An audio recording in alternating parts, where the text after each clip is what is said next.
তখন বাজে দুপুর ওই 3টে মতো। হাজব্যান্ড খাওয়া দাওয়া করে অফিস বেরিয়ে গেল। আমিও ভাবলাম যে খাওয়া যখন হলো 1-1 ঘন্টা ঘুমিয়ে নিই, সারাদিন কাজ করে হাঁপিয়ে উঠেছি। সবে ফ্যানটি চালিয়ে বালিশে মাথাটি দিয়েছি, টিংটং করে বেলটা বেজে উঠল। মুখে কাদাখানিক বিরক্তি নিয়ে গেটটা খুলতেই হাউমাউ করে কাঁদতে কাঁদতে গলাটা জড়িয়ে ধরলো।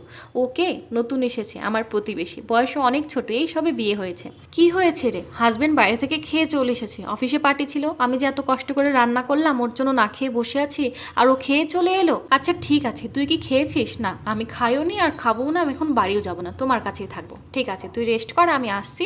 বলে ওর মন খুশি করার জন্য ঘরে যে সেদ্ধ আলু ছিল সেগুলো দিয়ে ওর জন্য স্মাইলি বানালাম। ওই মিনিট 15 লেগেছে।